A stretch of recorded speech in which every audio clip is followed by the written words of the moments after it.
Hi guys, welcome back to Comigeddon. This is a Funko Pop review. I'll be doing it on Firestorm today from DC's Legends of Tomorrow CW television series. He is number 381 of the Funko Pop collectibles. The character is portrayed by Franz Drama on the show as Jefferson Jackson and the physical appearance of Firestorm, a former high school athlete whose pro career was derailed by an injury who now works as an auto mechanic.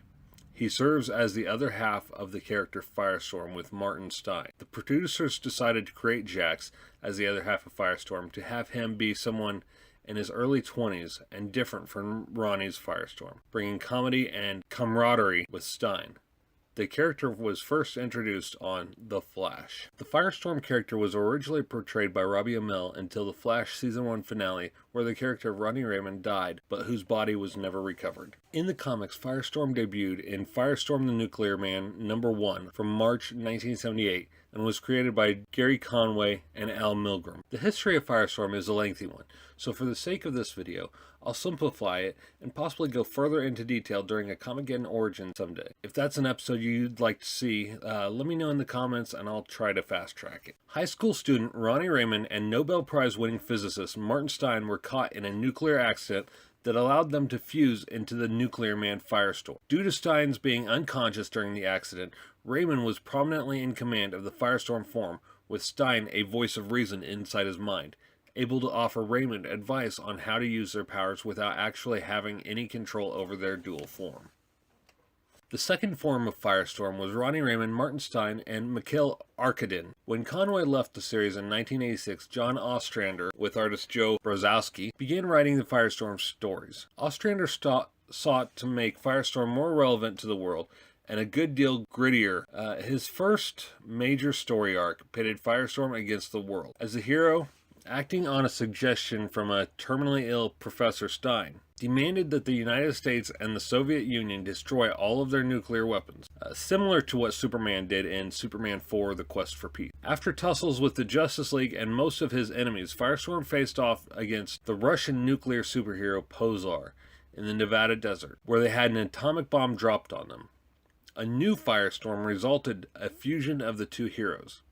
This new Firestorm was composed of Ronnie Raymond and the Russian Mikhail Arkadin, but controlled by the disembodied amnesiac mind of Martin Stein. Later, after Ronnie's death during the Identity Crisis miniseries, where Shadow Thief impaled Raymond with Shining Knight's sword, the residual essence of Firestorm funneled into the body of teenager Jason Roush. Ronnie eventually returned within the Firestorm Matrix in Firestorm #9, remaining with Jason as part of Firestorm until he appeared to dissipate in Firestorm #13.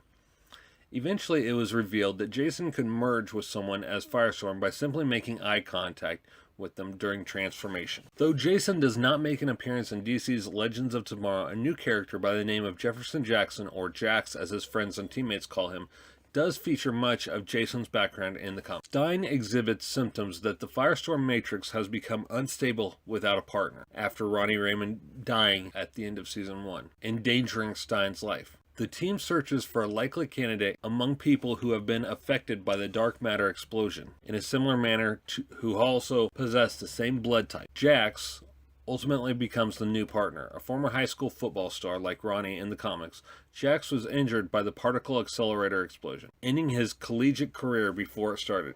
Jax is hesitant at first to become Firestorm's new half, but agrees when the other candidate uses the powers for revenge. Jax and Stein later leave Central City to train in using their Firestorm powers. So now that I've got you guys caught up on the story of Firestorm, I want to go into the details of this vinyl figure. As with most of the Funko Pop vinyls, the only articulation Firestorm has is his head swivel, being able to turn side to side and all the way around. As you can see, the quantum splicer, which is used in the Arrowverse TV shows, is prominently featured correctly on his chest. He has that nice red and yellow jacket underneath as his Firestorm uniform, with black and red pants and black boots, which is completely screen accurate to his appearance in the CW Arrowverse. He has the fire atop his head, which fades from clear orange at the roots to clear yellow throughout.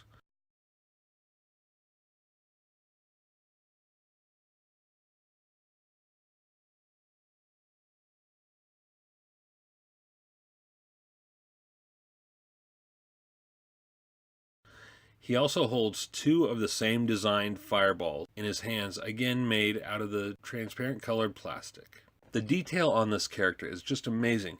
Being my very first Funko Pop vinyl figure, I just can't get over how much detail they were able to accurately display in such a small figure. I've always loved the Firestorm character ever since I first discovered him on the old Superpowers cartoon as a kid.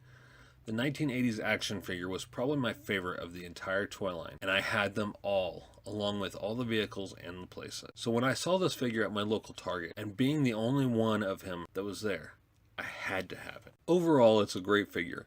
I love how they designed the transparent color flames, and how they stayed true to the TV show version of him with all the little details.